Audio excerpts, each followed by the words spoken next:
So friends, let's move on to the next heading, that is law of demand, right? पहले law of demand complete करते हैं. Law of demand complete करने के बाद on public demand एक गाना तो ज़रूर बनता है. सभी मेरे प्यारे स्टूडेंट्स को बहुत पसंद आया मेरा गाना. सर बोले क्या सुर लगाए सर, एक नंबर सुर लगाया आपने, तड़पा दिया दिल को, ऐसे तड़प गए, आग लग गई दिल में. आज एक और गाना तो बनता है, इसलिए मैंने कहा ढोक लो, वेट करो, अगला गाना आने वाला है. आज मैं ये लॉ पढ़ाने के बाद ज़रूर आपको गाना सुनाऊंगा, ठीक है? सो चिंता वाली बात नहीं, आज नीचे वाले सुर है, कल ऊंचे वाले सुर थे. ऊंचे वाले सुर कुछ लोगों को समझ में नहीं आते, लेकिन आज नीचे वाले सुर है तो उम्मीद करता हूँ सबको समझ में आ जाएंगे, राइट? वो क्या है, हर चीज़ अपन परफेक्ट करते हैं, राइट? समझ में आई बात? So we have to understand the law of demand. For understanding the law of demand I am moving on to my particular notes. ये नोट्स आपको फॉलो करने हैं. इससे आपको ये समझ में आएगा कि एग्ज़ाम में अगर लॉ ऑफ डिमांड आता है तो लॉ ऑफ डिमांड को लिखते कैसे हैं. बच्चों एक चीज़ याद रखो, ये लॉ ऑफ डिमांड काफ़ी इंपॉर्टेंट है, क्योंकि ये लॉ ऑफ डिमांड आपको आता है कंप्लीट 8 मार्क्स के लिए आपके फाइनल एग्जाम में. 8 मार्क का क्वेश्चन है. माइक्रो इकोनॉमिक्स का सबसे इंपॉर्टेंट लॉ कोई है तो वो है law of demand, right? The law of demand is propounded by doctor professor Alfred martial in his book principles of economics. Maximum law जो माइक्रो इकोनॉमिक्स में पढ़ने वाले हों, उन सभी मैक्सिमम लॉज को देने का काम किसने किया है, लिखने का काम किसने किया है, तो that is doctor professor Alfred Marshall. You can also call him as the father of micro economics, right? So professor Alfred Marshall ने ये लॉ ऑफ डिमांड दिया है. तो क्या दिया है उन्होंने इस लॉ ऑफ डिमांड में, देखते हैं हम स्टेटमेंट की तरह. यहाँ पर जो मैं हेडिंग्स बता रहा हूँ इसी तरह से एग्जैक्टली एज इट इज़ आपको लॉ लिखना है. यही लॉ नहीं, इकोनॉमिक्स के माइक्रो इकोनॉमिक्स में जितने भी लॉ है, law of demand, law of supply, law of diminishing marginal utility, ये 3 लॉ आपको है. तीनों के तीनों लॉ आपको इसी फॉर्मेट में लिखना है अगर आपको क्वेश्चन आता है. तो क्या फॉर्मेट है, जब हेडिंग स्टार्ट होगी तो मैं बोल्ड करके आपको बता दूंगा. जैसे कि पहली हेडिंग जो आपको लिखनी है that is statement of law. This is the first heading you have to write. So what is given in the statement. अब स्टेटमेंट के अंदर जो टेक्स्ट बुक में दिया गया है सेम एज इट इज वैसे ही आपको लिखना है, right? So what is given, according to the law of demand ceteris paribus, as the price of the product increases the demand for the product decreases, and the price of the product decreases the demand for the product increases. Professor Alfred Marshall defined the law: the greater the amount to be sold, the smaller must be the price at which it is offered in order that it may find the purchaser. Or in other words, the amount demanded increases with a fall in price and diminishes with a rise in price. So इससे हमें क्या समझ में आता है, that the law of demand states the relationship between price of the commodity and quantity demanded. हम law of demand में कौन से 2 वेरिएबल समझने वाले हैं, तो वो है price and quantity demanded. ceteris paribus यानी other things remaining same and constant. इससे पहले वाले हेडिंग हमने क्या देखी, डिटरमिनेंट्स ऑफ डिमांड. 10-11 डिटरमिनेंट्स देखे थे जो डिमांड को डिटरमाइन करते हैं. अगर कांस्टेंट नहीं रहते हैं तो क्या हम सिर्फ प्राइस का इफेक्ट समझ सकते हैं क्या? नहीं. अगर हमें सिर्फ और सिर्फ प्राइस का इफेक्ट समझना है डिमांड के ऊपर, तो इसके लिए ज़रूरी क्या होगा, बाकी सारे जितने भी हमने डिटरमिनेंट्स ऑफ डिमांड देखे थे, price of substitute, price of complementary goods, income of individual, taste and fashion, वो सब क्या होने चाहिए, कांस्टेंट होने चाहिए. यहाँ पर ये जो वर्ड है ceteris paribus, ceteris paribus का मतलब क्या है, कांस्टेंट. इसका मतलब क्या है, अदर थिंग्स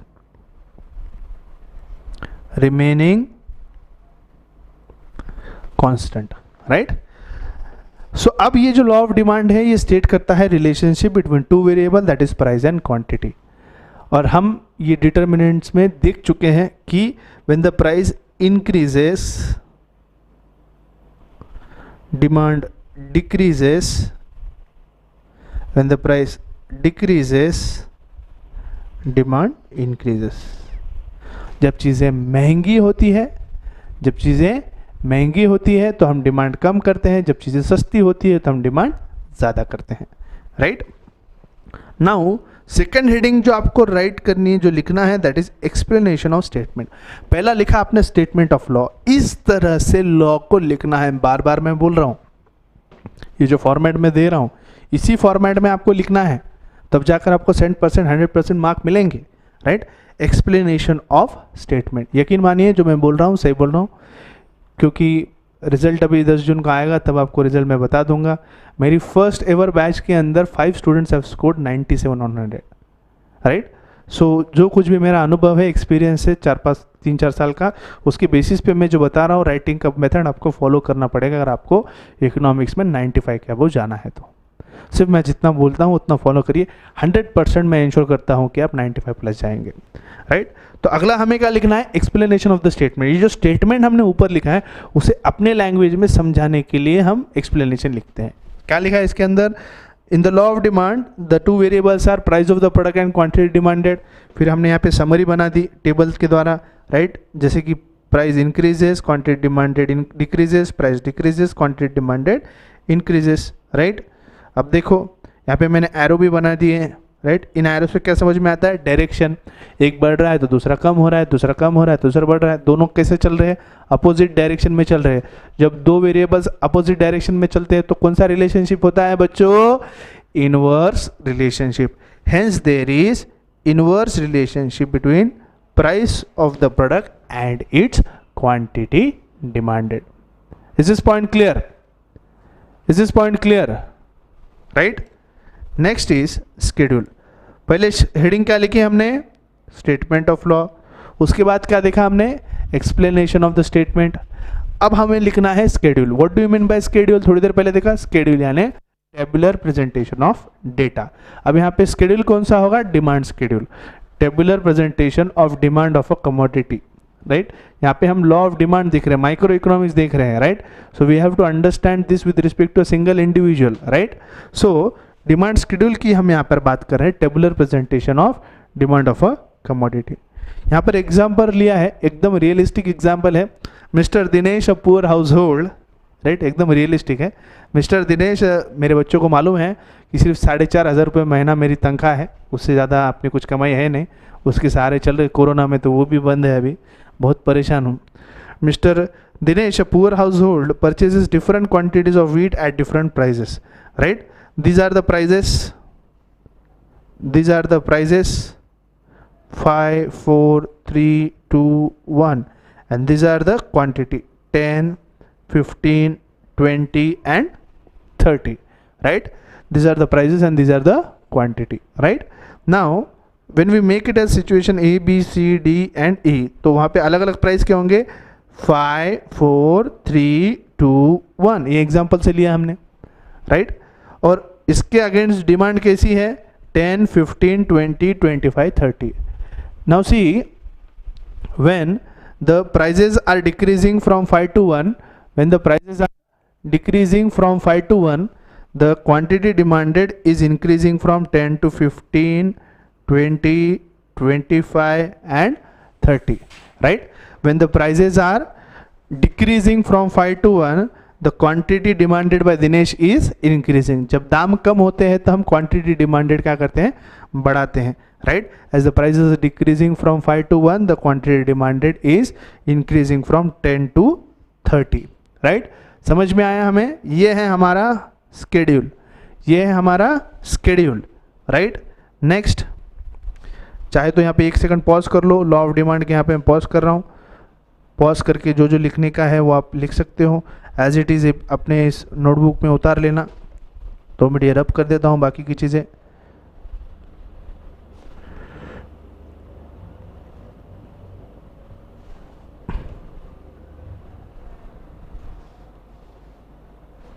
राइट, सो यहाँ पॉज करें, ये हो गया मेरा first part complete. Law of demand का स्टार्ट होने के बाद statement of law, explanation of statement, schedule यहाँ पे कंप्लीट हो रहा है। अब हमें देखना है एक्सप्लेनेशन ऑफ शेड्यूल, जो टेबल हमने बनाया था उसका एक्सप्लेनेशन कैसे देंगे। As shown in the above schedule, when the price is 5, quantity demanded is 10, when the price is 4, quantity demanded, simple है, ये प्राइस है, ये क्वांटिटी, ये प्राइस है, ये क्वांटिटी है। And when the price further decreases to 2, quantity demanded increases to 25, and when the price is 1 kg, demand is 30 kg। हमें सिर्फ प्राइस और क्वांटिटी क्या है उसका उल्लेख करना है, उसे एक्सप्लेन करना है। Hence as per the above schedule हमें क्या समझ में आ रहा है, शेड्यूल में ये समझ में आ रहा है कि जैसे जैसे प्राइस कम हो रहा है जैसे जैसे प्राइस कम हो रहा है वैसे वैसे क्वांटिटी डिमांडेड बढ़ रही है, right. Hence there is as per the schedule when the price increases quantity demanded for wheat decreases, right. समझ में आया। नेक्स्ट आता है मेन लॉ में आता है वो है डायग्राम। जो शेड्यूल हमने बनाया उसके बेसिस पे हमें डायग्राम बनाना होगा। डायग्राम कुछ इस तरह से आएगा, राइट। डायग्राम्स को प्लॉट करो, सिचुएशंस को प्लॉट करो और सिचुएशंस को प्लॉट करने के बाद एक कर्व निकालो। जो कर्व आपकी आएगी that will be your demand curve. Look at this curve. How is the demand curve? The demand curve is downward sloping from left to right, right. In the explanation क्या दिया है? X axis पे है quantity demanded, Y पे है price. X axis पे है quantity demanded, Y axis पे है price. Hence as the price increases quantity demanded decreases. देखो जैसे जैसे प्राइस कम होती जा रही है वैसे वैसे नीचे की तरफ क्वांटिटी डिमांडेड बढ़ती जा रही है। तो इस पे से हमें क्या समझ में आ रहा है? The D demand curve is downward sloping from left to right. अब ये हमें समझ गया कि डिमांड कर्व कैसी होती है। इसके बाद मैं पढ़ाऊंगा कि what are the reasons of downward. अगर पहले यही नहीं मालूम रहता तो रीजंस क्या पड़ते, इसीलिए वो पहले वाला पोर्शन स्किप किया था, राइट। अब इस पे से हमें क्या समझ में आ रहा है कि the demand curve is downward sloping from left to right. Is this point clear? यही चीज हमने यहाँ पर लिखी, D is the demand curve is downward sloping from left to right. Why is it downward sloping?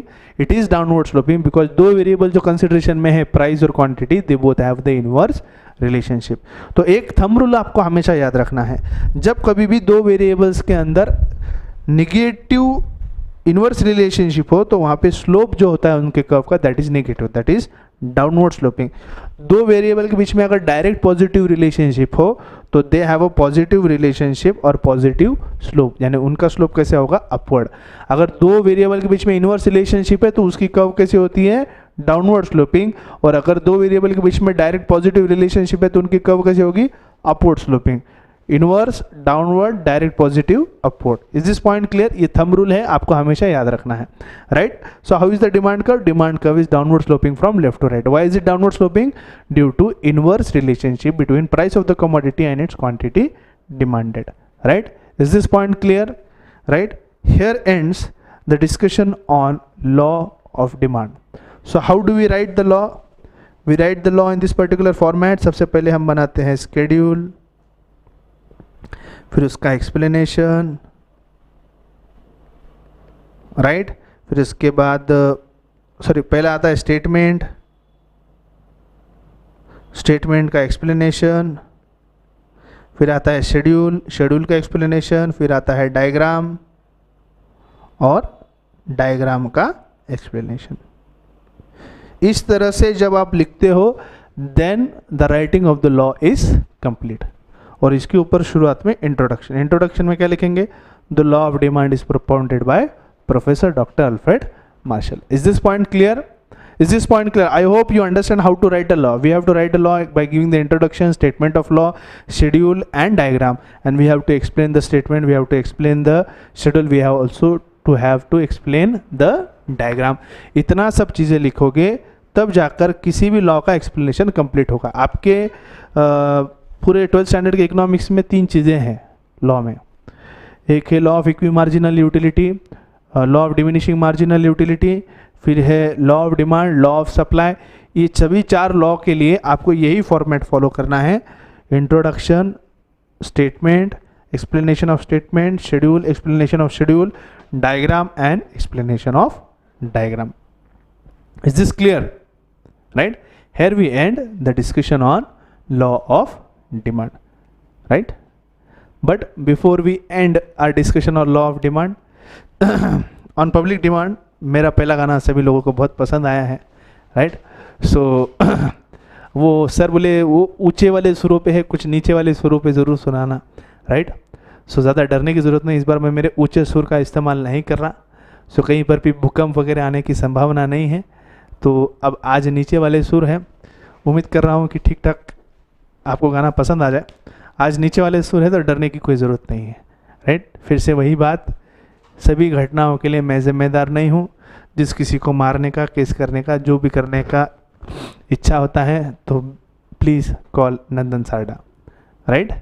सो गाना है, सोनियो ओ सोनियो, तुम्हें देखता हूँ तो सोचता हूँ बस यही, तुम जो मेरा साथ दो,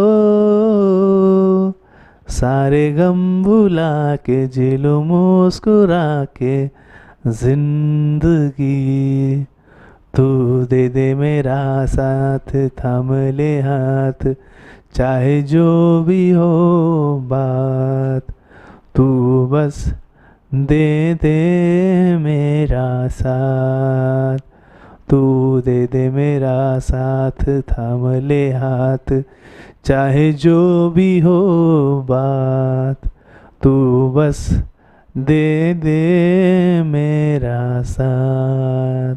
thank you thank you thank you thank you. बोला था ना डरने की कोई ज़रूरत नहीं। Thank you so much.